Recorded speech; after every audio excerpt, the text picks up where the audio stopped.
أعوذ بالله من الشيطان الرجيم. بسم الله الرحمن الرحيم.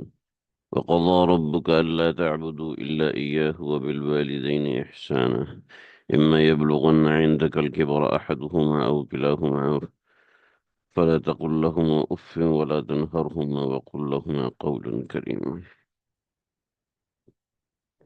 الحمد للہ ہمارا سبق سورہ بنی اسرائیل آیت نمبر 23 سے شروع ہو رہا ہے، اصل میں آیت نمبر 22 سے شروع ہو رہا ہے۔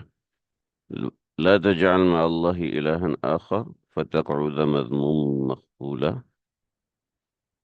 ترجمہ بنیادی طور پہ ہم نے پڑھ لیا تھا، لیکن یہاں سے ایک نیا مضمون شروع ہو رہا ہے۔ یہ نیا مضمون 2 مرتبہ ہے۔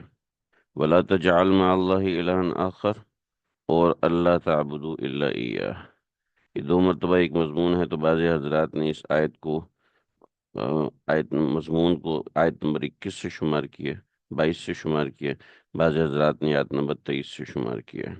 تو یہ جو نیا مضمون ہے، اصول کامیابی کے اعمال ضروری ہیں، وَلَلْآخِرَةُ أَكْبَرُ دَرَجَاتٍ وَأَكْبَرُ تَفْضِيلًا، یہاں سے جو اصول کامیابی شروع ہو رہے ہیں، اعمال ضروریہ کا بیان ہے۔ اب دیکھیے ذرا تھوڑا سا سمجھیے گا اس کو کہ یہاں پر جو آیت مبارکہ کے اندر مسئلہ ہے وہ اس طریقے سے ہے کہ ہمارے سامنے احکام ہیں، اور احکام بالکل واضح ہیں سمجھانے کے اعتبار سے کہ اصول کامیابی اس میں طالبین عقبہ کا انجام ہے، آخرت کی طالبین کا انجام ہے، اور آخرت کی طالبین جو ہیں وہ ہمارے سامنے واضح ہیں۔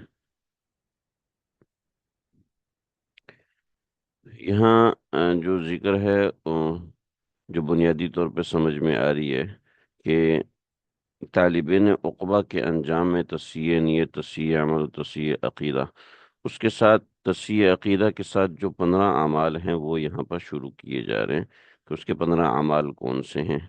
پہلا عمل جو ہے اجتناب عن الشرک ہے، جس کا ذکر لا تجعل مع اللہ الہ آخر یہاں سے ہو رہا ہے، ٹھیک ہے جی۔ اور وَقَضَىٰ رَبُّكَ أَلَّا تَعْبُدُوا إِلَّا إِيَّاهُ یہاں سے ہو رہا ہے۔ پھر دوسرا حکم حسن سلوک ہے۔ اب حسن سلوک میں خاص طور پہ والدین آ گئے ہیں۔ یہ پتہ نہیں کس کا پین چل رہا ہے بھائی،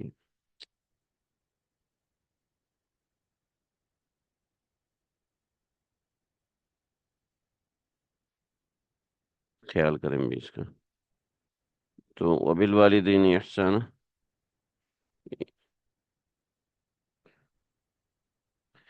حسن سلوک کا بیان ہے اور اس حسن سلوک کی تفصیل ہے، ٹھیک ہے۔ یہ دوسرا معاملہ ہے حسن سلوک کے حوالے سے۔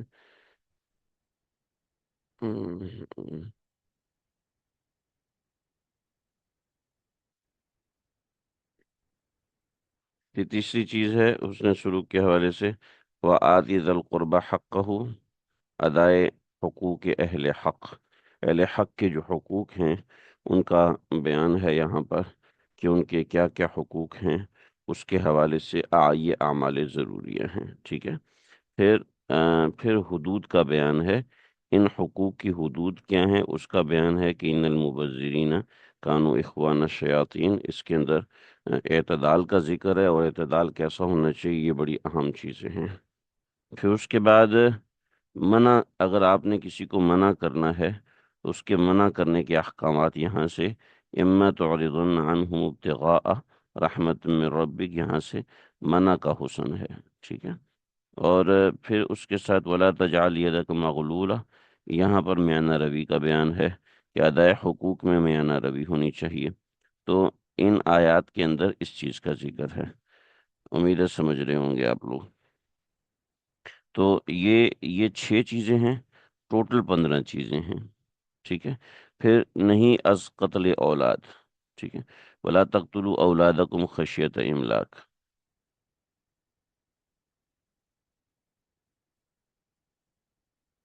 ولا تقتلوا اولادکم خشیۃ املاق، یہاں سے ایک اور عمل کا ذکر ہے کہ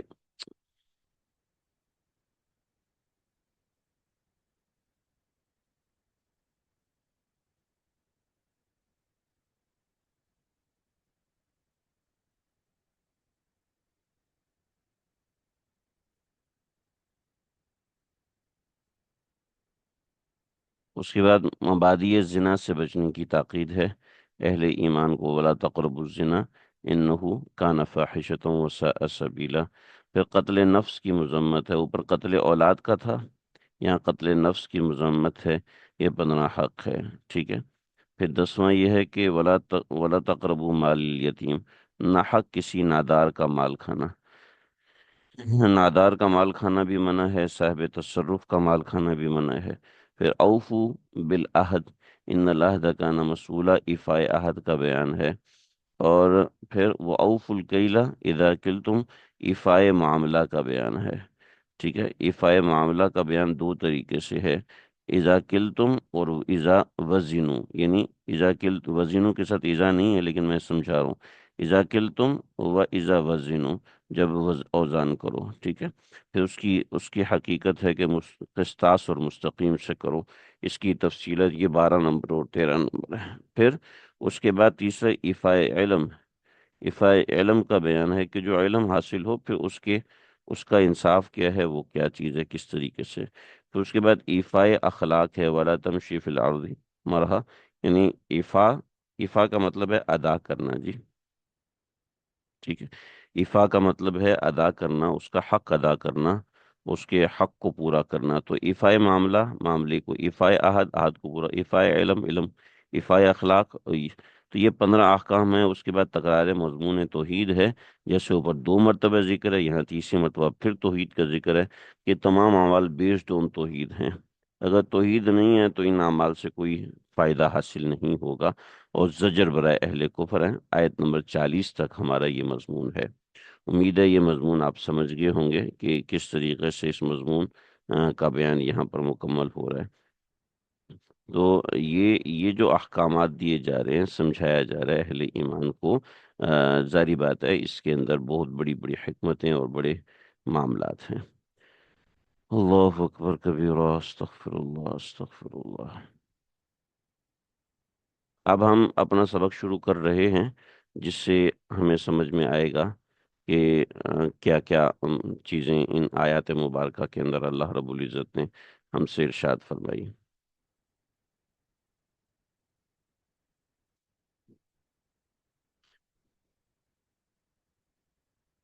ترجمہ سمجھیں گے، اس کی تحقیق سمجھیں گے، اور سب چیزیں دیکھیں گے۔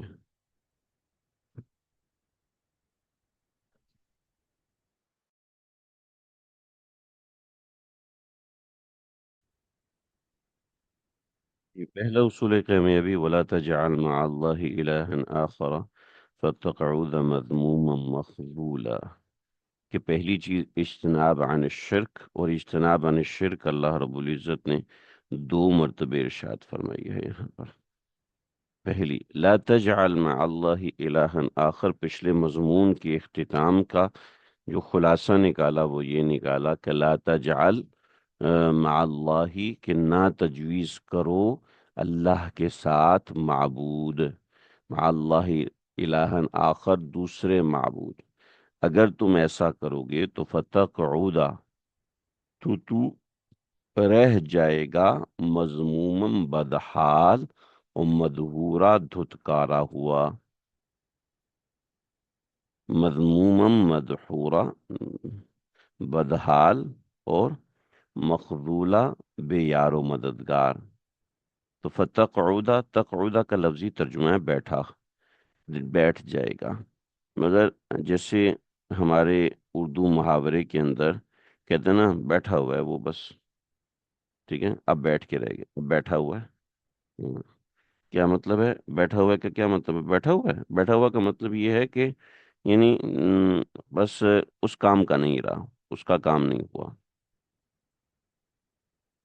ٹھیک ہے، یعنی وہ خائب و خاسر ہو گیا، نقصان ہو گیا اس کا، اور تفصیلی نقصان ہو گیا۔ تو فتقعد مذموم مقبولہ، یعنی نکما رہ گیا۔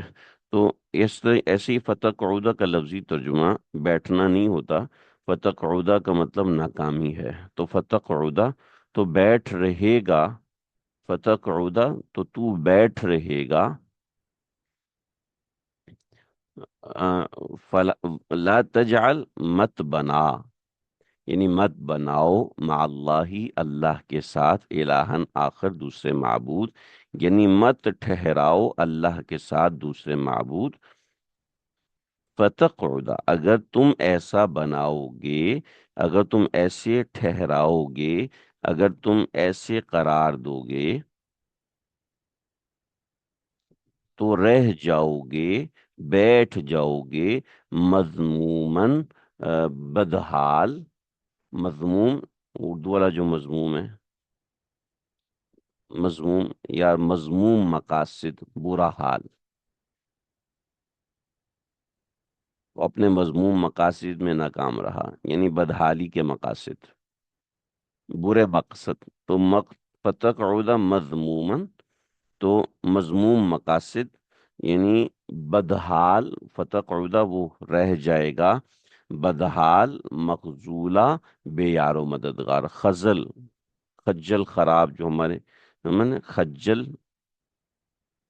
خراب کہتے ہیں نا، پنجابی میں خجل خراب، اور اردو میں کہتے ہیں خجل، خجالت ہوئی،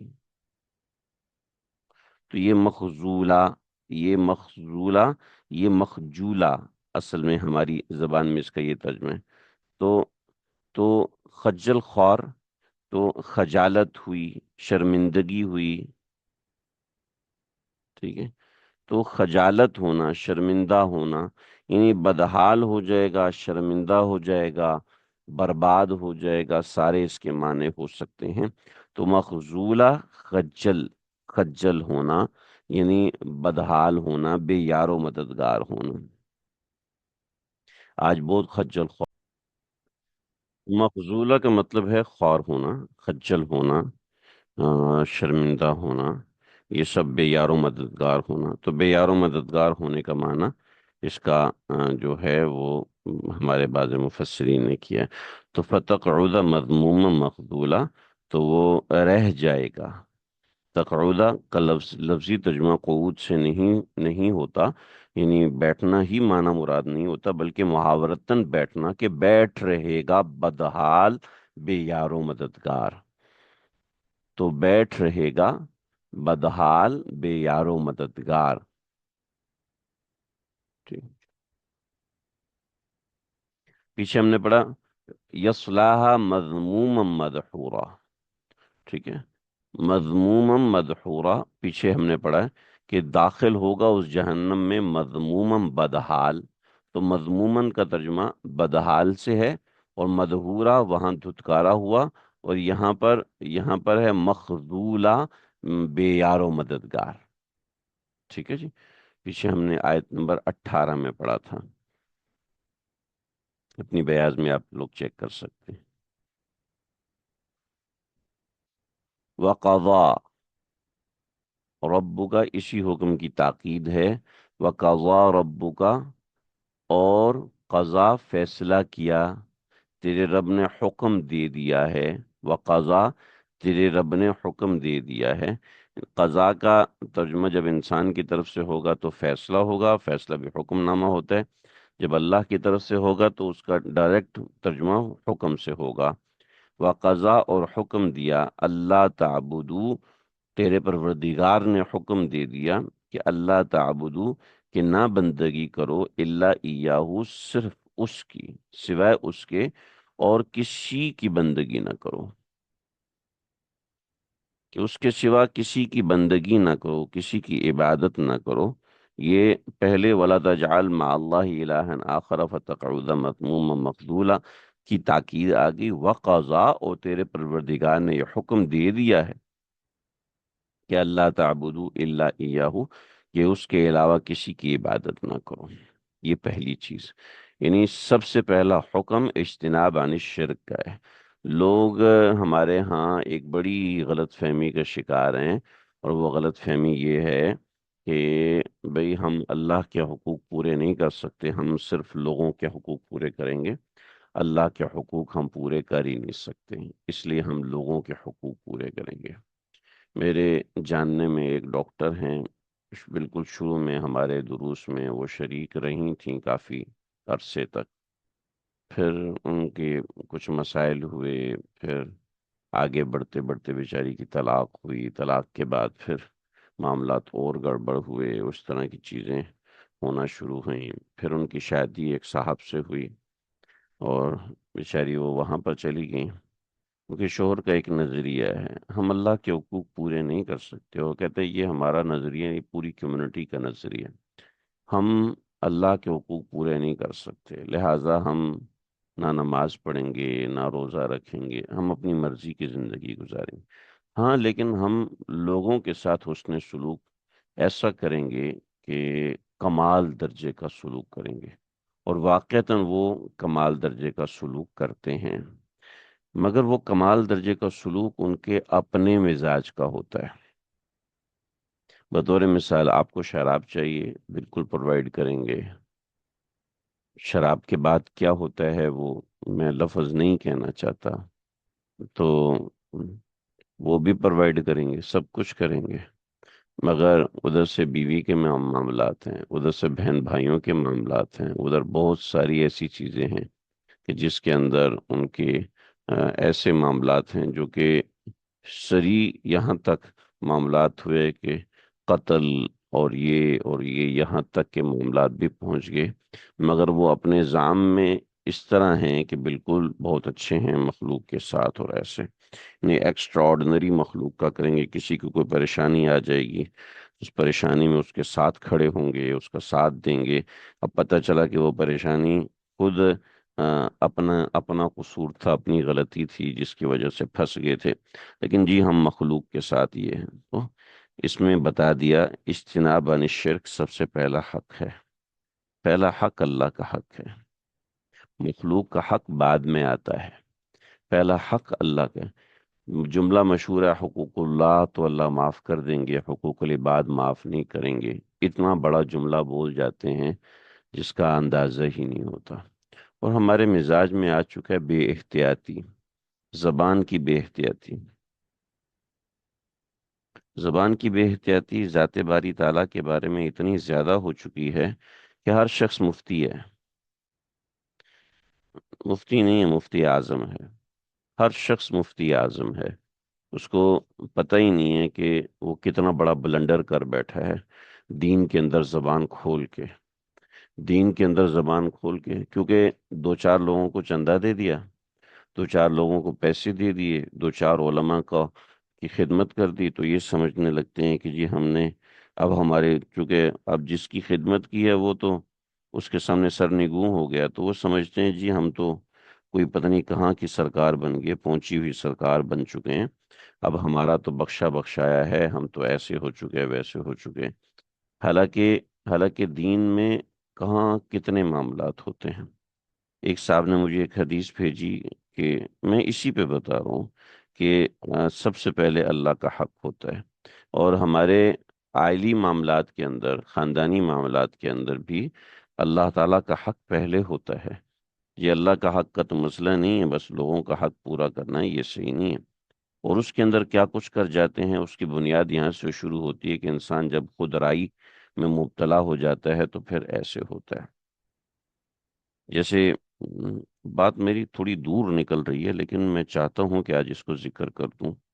میں کچھ ہمارے تخصص پڑھنے والے کچھ ساتھی ہیں، تھوڑے سے شوقین ہیں، تو تھوڑا بہت میں نے ان سے ایک دو باتیں ذکر کی کہ شریعت میں سب سے پہلے جو مجتہد فی الشرع ہوتا ہے،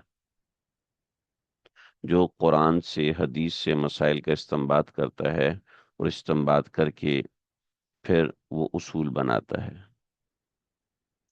اور اصول کے مطابق کام کرتا ہے، اس کی تفصیلات ہیں، وہ کسی موقع پر کچھ اصول بناتا ہے، جیسا کہ امام ابو حنیفہ ہیں، امام شافعی ہیں، امام مالک ہیں، یہ کچھ 16-17 مجتہدین گزرے ہیں جو مجتہد فی الشرع ہے، جن کو امت نے مانا ہے کہ یہ مجتہد فی الشرع، جس سے حسن بصری رحمۃ اللہ تعالی علیہ، پھر ان کی شرع جو ہے مرتب نہیں ہوئی، ورنہ اسی کا نام شریعت ہے، کیونکہ یہ ایسے نہیں بلکہ فقہائے سبع جو صحابہ میں 7 فقہا تھے، پھر فقہائے مکہ، پھر فقہائے مدینہ، پھر فقہائے کوفہ، اور ان سب کے اقوال، ان سب کے معاملات جو قرآن و حدیث سے انہوں نے اخذ کیا تھا، اس سے جو اصول بناتے ہیں اس کو مجتہد فی الشرع کہتے ہیں۔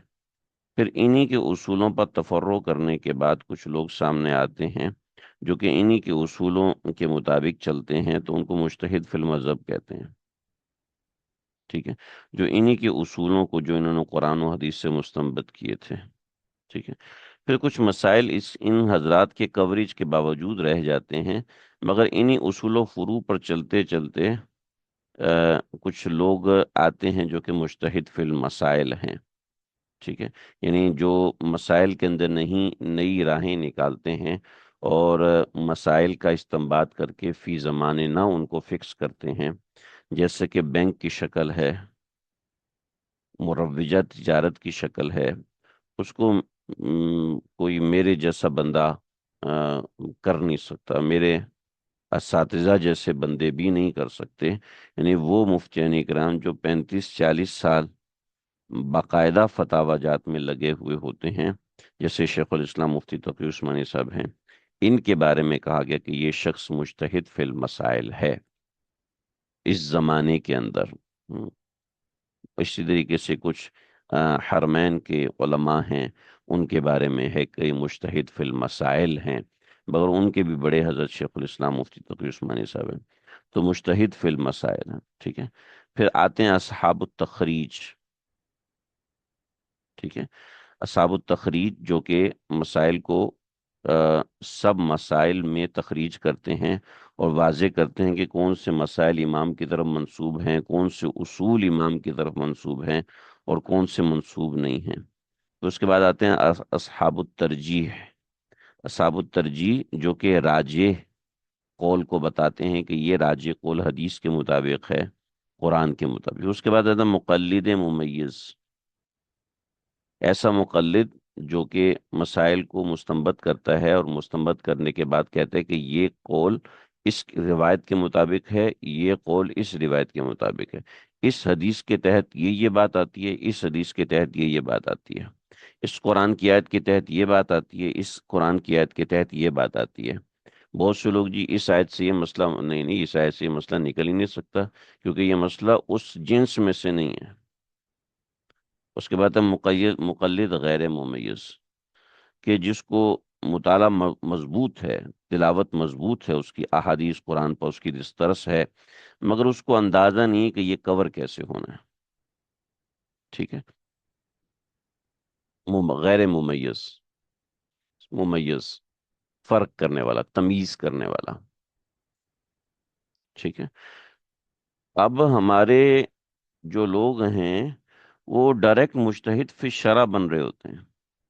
سوشل میڈیا کی برکتیں ہیں جی، برکتیں کیا، نحوستیں ہیں، برکت تو طنز کے ساتھ میں نے کہا کہ سوشل میڈیا کی نحوستیں ہیں کہ جب ایسا کوئی بندہ جو کسی عالم کے سامنے کچھ ایسی بات کر دے، چندہ بندہ دے دیتے ہیں، وہ خاموش ہو جاتے ہیں، ادب کوئی بڑی عمر کی وجہ سے خاموش ہو جاتے ہیں، کوئی کسی دوسرے علم کی مضبوطی کی وجہ سے خاموش ہو جاتے ہیں، کوئی اپنا محسن ہونے کی وجہ سے، تو وہ اپنے آپ کو سمجھ لگتے ہیں آیت فلاں آیت کے اندر میرا اجتہاد ہی ہے۔ استغفر اللہ، دین کے اندر آپ اپنی طرف سے اضافے کر رہے ہو، مجتہد فی الشرع بن رہے ہو، اتنا بڑا مقام ہے۔ یعنی تقریباً 16-17 لوگ اس درجے کو پہنچے جو مجتہد فی الشرع ہے، اور آپ ابھی سے اس کے دعوے کر رہے ہیں، حالانکہ نہ آپ کو قرآن کا ترجمہ آتا ہے، آپ نے متون بھی نہیں پڑھے ہوئے، مقلد غیر ممیز تک نہیں ہے، اور آپ کہتے ہیں نہیں میں اس سے بڑا، اس سے بڑا، اس سے بڑا، اس سے بڑا اور اس سے بھی بڑا ہوں، میں ڈائریکٹ قرآن و حدیث سے مسائل کا استنباط کروں گا۔ اور پھر یہ سوال پیدا ہونا شروع ہو جاتے کہ ہم کیوں نہیں قرآن و حدیث سے ڈائریکٹ استدلال کر سکتے؟ تو ان سے ہم پوچھیں گے کہ آپ کیوں نہیں ڈائریکٹ انجینئرنگ کی کتابیں پڑھو، اور انجینئرنگ کی کتابیں پڑھو اور گھر بناؤ، نقشہ بناؤ، بلا وجہ ایک انجینئر کو آپ مہینے کے 10 لاکھ دے رہے ہوتے ہیں، کیوں دیتے ہیں جی؟ ڈائریکٹ گوگل پہ ڈالیں، ایک پلیٹ فارم بنائیں اے آئی کا، اس کے اندر ساری کتابیں ڈالیں، اس کو کہہ دے جی ہمیں پلان بنا کے دے دو، وہ بنا کے دے دے گا۔ بلکہ اے آئی کے اوپر آپ ڈالیں ساری انجینئرنگ کی کتابیں اور اس کو جی مجھے گاڑی بنا کے دے دو، وہ گاڑی بنا کے دے گا، پھر خود اپنے گھر میں گاڑی بنا لو۔ کیا پڑی آپ کو انجن خریدنے کی، پسٹن بنوانے کی، اور جناب فلاں بندے نے پسٹن بنائے تھے، اس کا بڑا نام ہے، کیا ضرورت ہے ڈیرا ڈے آئی میں ڈالیں، وہ سب آپ کو بنا کے دے گا۔ صرف علم دین کیوں؟ تو ہر بندہ اپنی طرف سے مسائل مستنبط کرتا ہے۔ یہ ساری بات مجھے سمجھانے کی وجہ یہ ہے کہ تاکہ یہ سند رہے، آگے بھی کام آئے، کیونکہ یہ چیز مستقل سمجھائی نہیں جا سکتی ہر موقع پر۔ تو ایک شخص ہے، وہ اپنی طرف سے ایک مسئلہ نکال کے تیاری کر لیتا ہے کہ قرآن و حدیث میں اس طرح بات آئی ہے، لہٰذا میں تو ایسے کروں گا۔ وہی آپ کو کیا پتا قرآن و حدیث کی تفصیلات کا؟ تو فتقعد مذموم قضا ربک اللہ تعبدوا الا ایہ، سب سے پہلے ذات باری تعالیٰ ہے، ذات باری تعالیٰ ہے سب سے پہلے۔ اگر آپ اللہ کا حق پورا نہیں کرو گے تو یہ ذہن سے نکال دیں کہ آپ مخلوق کا حق پورا کریں گے۔ حق باری تعالیٰ سب سے پہلے۔ ایک شخص نے سوال کیا تھا کہ میں اپنے محلے میں لوگوں کی مدد کرتا ہوں، اور تقریباً پچھلے 14 سال سے میری یہ پریکٹس ہے، سارا محلہ مجھ سے خوش ہے، اور سارا محلہ مجھ سے میں جس سے پیسے لیتا ہوں اس کو ٹائم پہ واپس کرتا ہوں، غریبوں کی مدد کرتا ہوں، اور جو بے روزگار ہیں ان کو روزگار لگوا کے دیتا ہوں، اور یہ سب کام میں کرتا ہوں جو کہ اچھے کام ہیں، جو کہ معاشرتی اعتبار سے بہت اچھے کام ہیں، وہ میں کرتا ہوں۔ تو بالکل صحیح ہے، بہت اچھے آدمی ہیں آپ، یہ سب کرتے ہیں، مگر یہ جو آپ کہہ رہے ہیں کہ اچھے کام، یہ جو آپ اچھے کام کر رہے ہیں، اس اچھے کام کی کیا ڈیفینیشن ہے، کیا تعریف ہے؟ بس جو معاشرے میں اچھے ہیں، جو معاشرے میں اچھے ہیں۔ ہمارے ہمسائے میں ایک معاشرہ بستا ہے جن کے ہاں ایسا ہوتا ہے کہ اپنے ماں باپ کو جب وہ بوڑھے ہو جائیں ان کو اولڈ ہاؤس میں ڈال دو، ٹھیک؟ ہمارے معاشرے میں ہے کہ ماں باپ بوڑھے ہو جائیں تو ان کی خدمت کرو۔ اس کے ساتھ ایک معاشرہ ہے، وہ کہتا ہے کہ جب بچے کی شادی کی عمر ہو جائے تو اس کو لڑکیوں میں چھوڑ دو،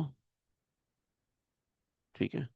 ان لڑکیوں میں چھوڑ دو، اور ان لڑکیوں میں سے اس کو 15-20 خواتین میں جو خاتون پسند آئے پھر اس سے اس کی شادی کرو۔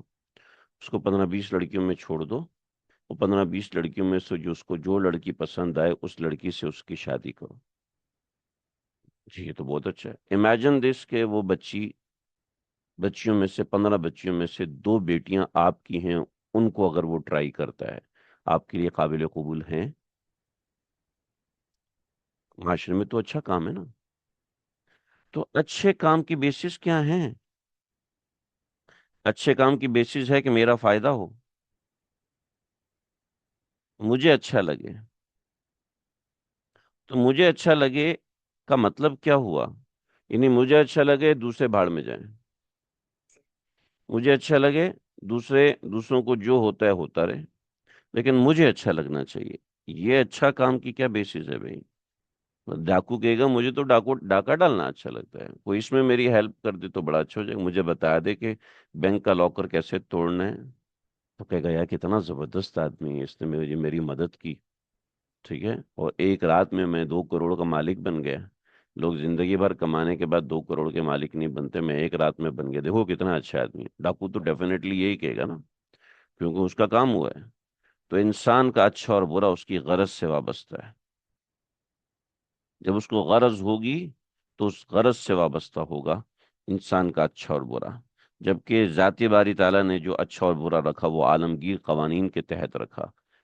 ہم عالمگیر قوانین خود سے وضع نہیں کر سکتے، جب تک کروڑوں لوگ جمع نہ ہو جائیں اس وقت تک ہم عالمگیر قوانین وضع نہیں کر سکتے۔ تو وَقَضَىٰ رَبُّكَ أَلَّا تَعْبُدُوا إِلَّا إِيَّاهُ۔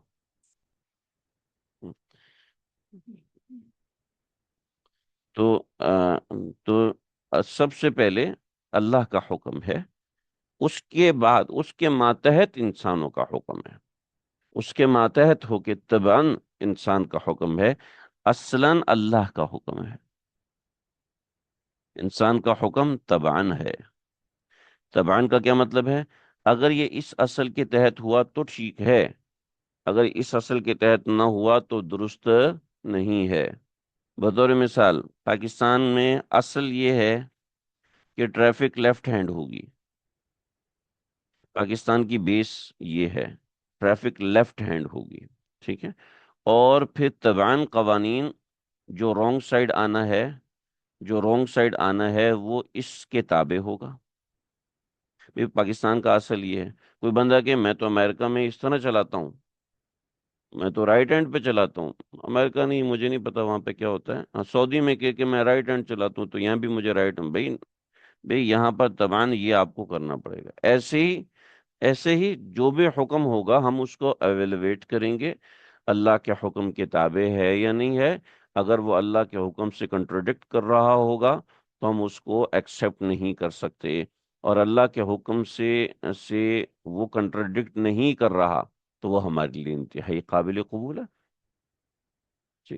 تو وَقَضَىٰ رَبُّكَ أَلَّا تَعْبُدُوا إِلَّا إِيَّاهُ، تو تیرے پروردگار کا حکم ہے، تیرے پروردگار نے حکم دے دیا اللہ تعبدوا الا ایاہ، کہ اللہ کے علاوہ کسی کی بندگی نہیں ہے، اور اس کے ساتھ دوسرا حکم وَبِالْوَالِدَيْنِ إِحْسَانًا، اور ماں باپ کے ساتھ حسن سلوک کرو،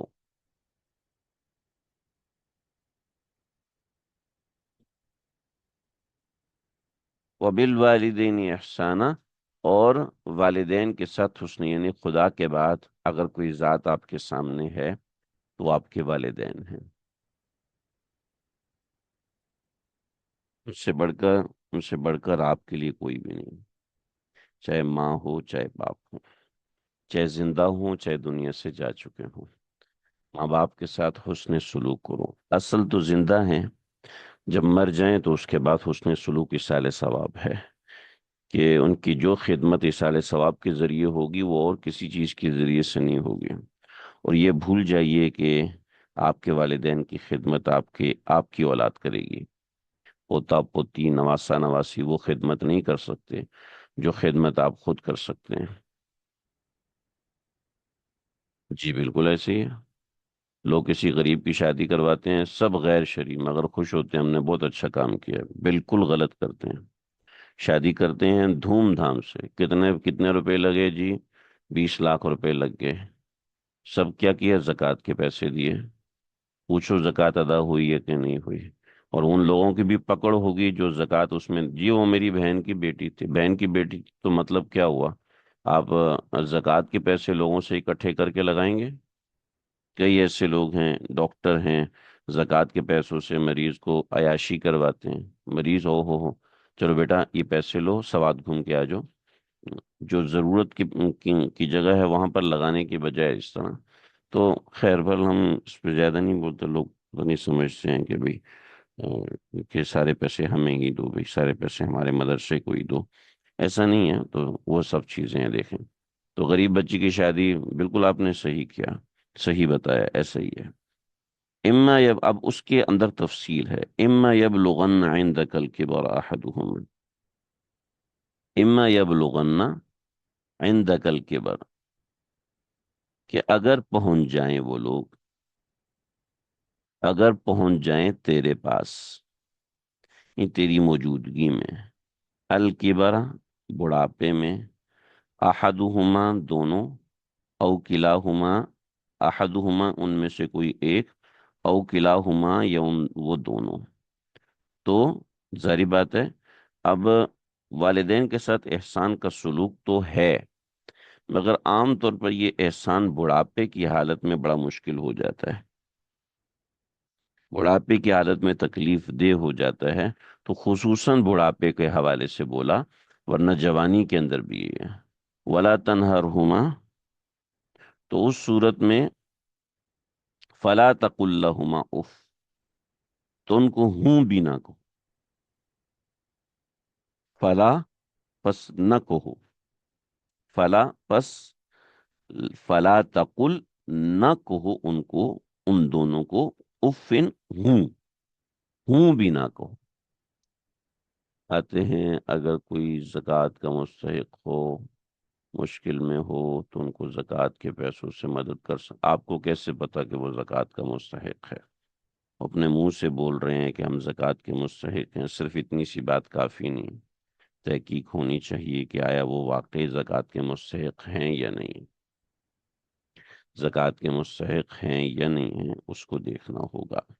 اگر واقعی زکوٰۃ کا مستحق ہے تو چلو ٹھیک ہے، اگر واقعی زکوٰۃ کا مستحق نہیں ہے تو، جیسے ایک ڈاکٹر صاحبہ نے مجھ سے پوچھا کہ جی پیشنٹ ہے، ہم نے اس کے لیے ڈونیشن کیا، یہ سب سب کیا، بعد میں پتہ چلا وہ سید ہے، اب زکوٰۃ اپنی جیب سے ادا کریں، پتہ نہیں زکوٰۃ ادا جیب سے کی یا نہیں کی، لیکن میں نے تو مسئلہ بتا دیا، تو اس کا دھیان رکھنا ضروری ہے، وہ دیکھنا چاہیے کہ مستحق ہے یا نہیں۔ ظاہری حال تو بہت سے پیشنٹس کا لگ رہا ہوتا ہے کہ وہ مستحق نہیں ہے، گھر کے اندر ان کے بہت کچھ رکھا ہوتا ہے، تو اس کا خیال رکھنا، زکوٰۃ کے معاملے میں خیال رکھنا چاہیے۔ حقوق العباد زیادہ اہم ہے، حقوق اللہ تو اللہ چاہیں تو معاف فرما دے، حقوق العباد بندے کے، بھئی یہ تو تفصیل سے سمجھایا نا، میں نے ابھی تفصیل سے وہی سمجھایا کہ یہ جو کانسیپٹ ہے اللہ معاف فرما دیں گے، یہ کہاں سے نکال اللہ معاف فرما دیں گے؟ اللہ معاف فرما سکتے ہیں، ضروری نہیں ہے کہ اللہ معاف فرمائیں گے ہی فرمائیں گے۔ تو فلا تقل لہما اف، تو ان کو اف بھی مت کو، ولا تنہرہما، ان کو جھڑکو بھی نہیں، اور وقل لہما، اور ان کو کہو قولا کریما، اچھی بات، وقل، ان کو وقل لہما قولا کریما، ان سے اچھی بات کہو، کریمہ کا مطلب ہے خوب ادب سے جو بھی کہنا ہے کہو، تو فلا تقل لہما اف، ان کو ہوں بھی نہ کہو، ولا تنہرہما، ہوں کا مطلب یہ ہے کہ تیوری مت چڑھاؤ، آپ کے ماتھے پہ بل نہیں آنا چاہیے۔ مدرسے کی تعمیر میں زکوٰۃ کے پیسے نہیں دے سکتے جی، مسجد کی تعمیر میں بھی زکوٰۃ کے پیسے نہیں دے، تعمیرات میں زکوٰۃ کی رقم نہیں لگتی ہے۔ ہاں جہاں ایسے علماء ہیں جو اس بات کو سمجھتے ہیں، ان کے حوالے کر دیا جائے، پھر وہ اپنے حساب سے اس کی تعمیر میں لگا دیتے ہیں، وہ تملیغ کر کے لگاتے ہیں، بہت سارے ایسے معاملات ہوتے ہیں جہاں ضرورت دینی ذمہ داری ہے، وہاں اس کو سمجھتے ہیں۔ وَاخْفِضْ لَهُمَا جَنَاحَ الذُّلِّ مِنَ الرَّحْمَةِ، صرف ایسے نہیں ہے کہ ان کے سامنے تم ایسے رہو، بلکہ وَاخْفِضْ لَهُمَا جَنَاحَ الذُّلِّ، وَاخْفِضْ لَهُمَا جھکا دو ان کے لیے، وَاخْفِض نیچے کرو، ہاں، وقفز نیچے کرو یعنی جھکا دو، وقفز لہما جھکائے رکھو ان کے سامنے، جناح الذلی، جناح کہتے ہیں پر کو، جب انسان کے لیے جناح کا لفظ استعمال کیا جائے تو اس کا مطلب ہے کندھوں کو، جناح الذلی، اپنے کندھوں کو عاجزی کے ساتھ، من الرحمہ، اس عاجزی میں من الرحمہ نیاز مندی بھی ہو، وَاخْفِضْ لَهُمَا جَنَاحَ الذُّلِّ مِنَ الرَّحْمَةِ، اور ان کے سامنے جھکائے رکھو اپنے کندھے، اپنے بازو، شفقت اور مہربانی کے ساتھ، ٹھیک ہے،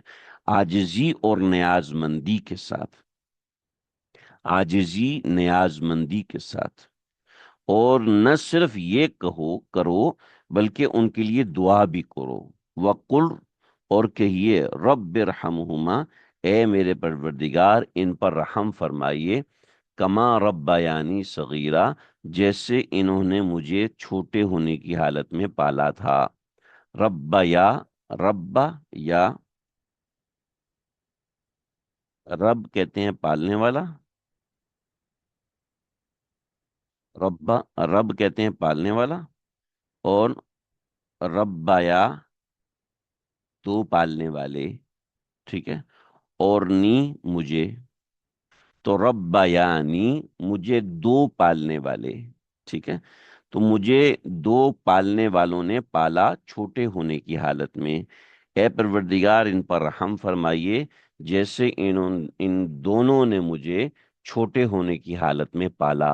اب دونوں جملوں کے اندر کوئی فرق نہیں ہے، کوئی مناسبت نہیں بن رہی دونوں جملوں کے اندر، لیکن بات اتنی سی ہے کہ ربیانی کے اندر، پرورش کے اندر رحم، محبت، یہ سب ضروری ہوتا ہے، اور وہ سب انسان کو نظر آ رہا ہوتا ہے، تو وقر رب ارحمہما کما ربیانی صغیرہ، تو اس میں یہ چیز آ رہی ہوتی ہے۔ امید ہے بات سمجھ میں آ رہی ہوگی۔ تو اس وجہ سے ربا یعنی صغیرہ کا یہ معنی بن رہا ہے، ٹھیک ہے۔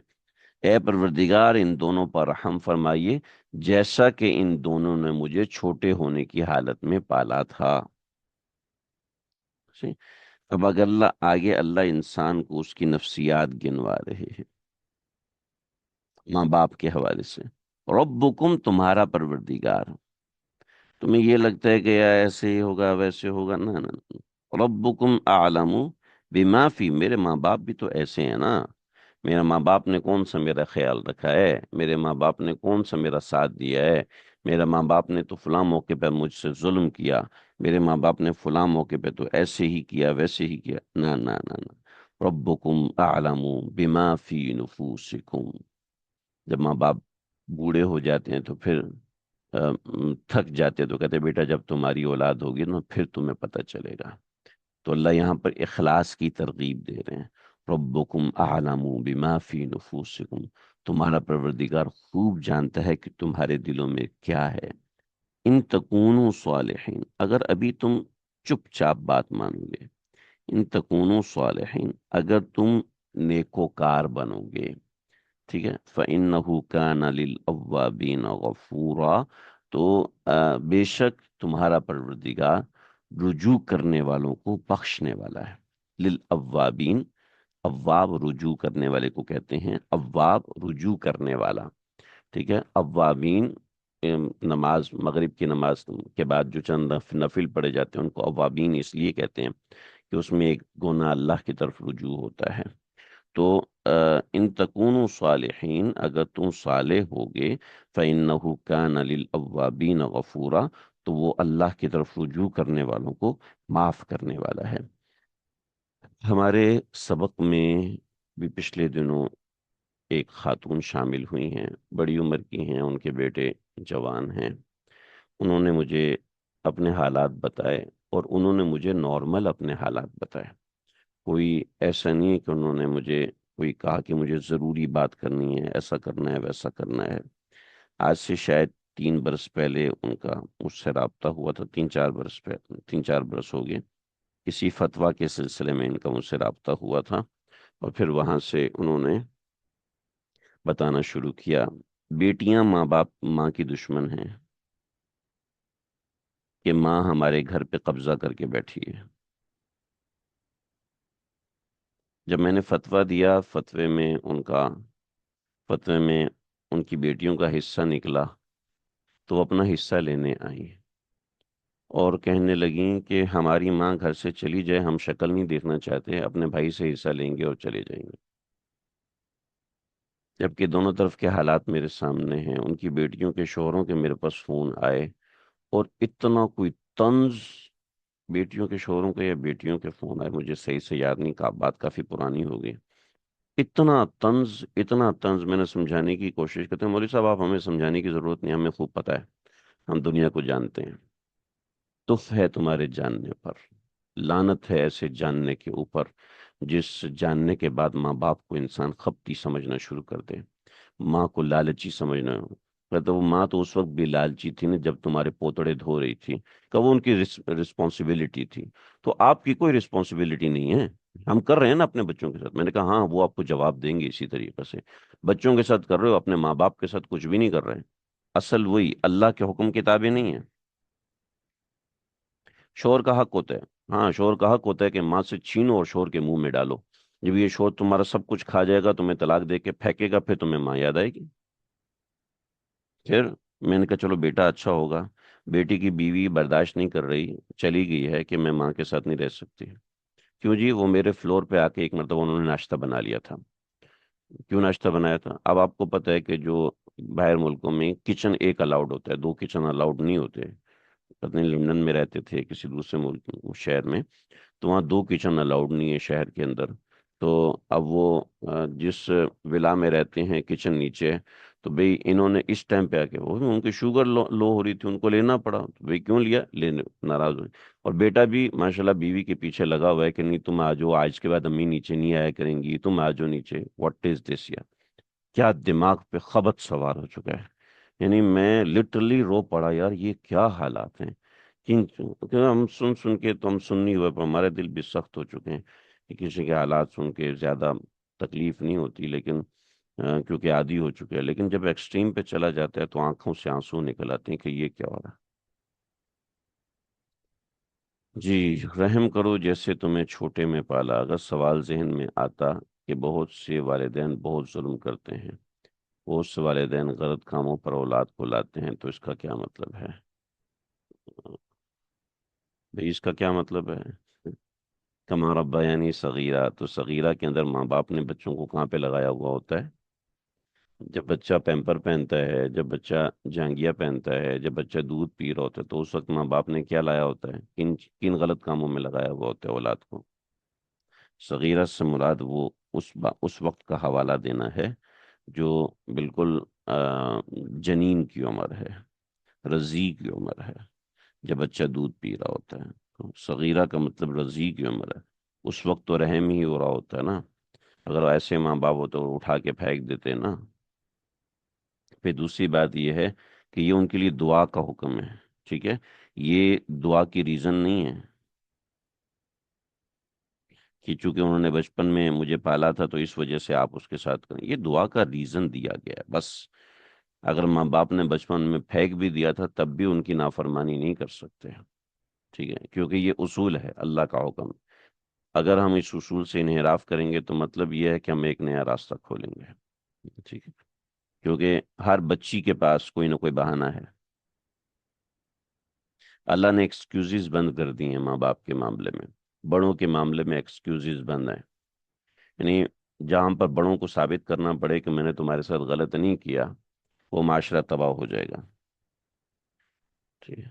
جہاں جہاں پر والدین کو ثابت کرنا پڑے کہ میں نے تمہارے ساتھ غلط نہیں کیا، صحیح کیا ہے، تو وہ جگہ ہو گئے۔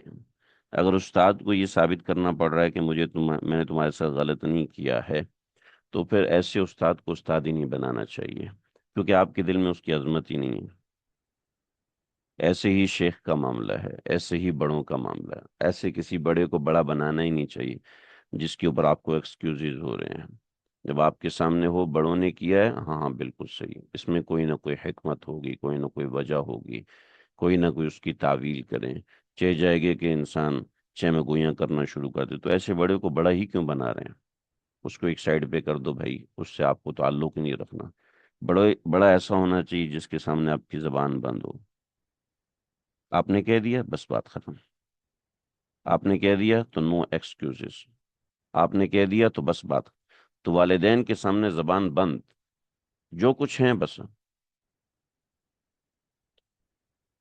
اس درجے کی فرما برداری اولاد میں متوقع نہیں، کیسے سمجھائیں؟ پتہ نہیں کون سی دنیا میں آپ رہ رہے ہیں، اولاد سے متوقع نہیں؟ کیوں متوقع نہیں؟ بالکل متوقع ہے، جب آپ ان کو دین سکھائیں گے، پڑھائیں گے نہیں سکھائیں گے، جب دین سکھائیں گے تو پھر ایسی فرما برداری ہوگی، بلکہ آپ کو اندازہ نہیں ہے کہ کیسی کیسی فرما بردار اولادیں ہوتی ہیں، اور عجیب، یعنی بالکل ایسے جو کہ داڑھی بھی نہیں ہے، ٹھیک ہے؟ مگر ماں باپ کی خدمت ایسی ہے کہ آپ حیران رہ جائیں گے، ایسی خدمت ماں باپ کی۔ میں جانتا ہوں ایسے لوگوں کو، جانتا ہوں کہ اپنی ماں کی کے لیے کیا کیا قربانیاں دی ہیں۔ تو دین بچوں نے جب سیکھا ہوتا ہے تو پھر اس کا فرق اور ہوتا ہے۔ میرڈ لڑکیاں کیسے پیرنٹس کی خدمت کرتی ہیں، بس ان کا دل نہ دکھائیں، جہاں ان کی موقع ہو وہاں جا کے ان کی خدمت کریں، یہی طریقہ کار ہے۔ ورنہ میرڈ بچیوں کے ذمے ماں باپ کی خدمت لازم اس حساب سے نہیں، ٹھیک ہے؟ البتہ جہاں ممکن ہو وہاں پر والدین کی اطاعت کرنا واجب ہے۔ یہاں کچھ میں نے چیزیں ساتھ بہت اہم لکھی ہوئی ہیں، اس کا آپ اسکرین شاٹ لے لیجئے گا۔ اس کے اندر بڑی اہم باتیں، ماں باپ کی خدمت کرتے رہنا شریعت اسلامی کے اہم ترین واجبات میں سے ہے۔ جو بچے زنا کے نتیجے میں پیدا ہوتے ہیں ان کو بے یار و مدد، دیکھیے، ان کو دعا مانگنی ہے، ٹھیک ہے، ان کو دعا مانگنی ہے۔ وَقُلْ رَبِّ ارْحَمْهُمَا كَمَا رَبَّيَانِي صَغِيرًا۔ آگے آگے اللہ تعالیٰ کی مرضی ہے، وہ اس کو قبول کرے یا نہ کرے، حقیقت حال تو اللہ جانتے ہیں۔ اور ہر چیز میں بہت سارے مستثنیات ہوتے ہیں، ایکسیپشن کیسز ہوتے ہیں، ان ایکسیپشن کیسز کو بیس نہیں بنایا جاتا، لہٰذا وہ ایکسیپشن کیسز بیس کے اوپر نہیں ہوتے۔ البتہ دعا تو ان کو بھی کرنی ہے کیونکہ ان کے دنیا میں آنے کا سبب یہ لوگ بنے۔ باقی وہ بچے جو کہ زنا کی وجہ سے پیدا ہوتے ہیں ان کے احکام اور ہوتے ہیں، ان کے بارے میں کچھ روایات ہیں، وہ روایت الگ ہیں، لہٰذا ابھی اس موقع پہ تو ہم اس کا ذکر نہیں کریں گے۔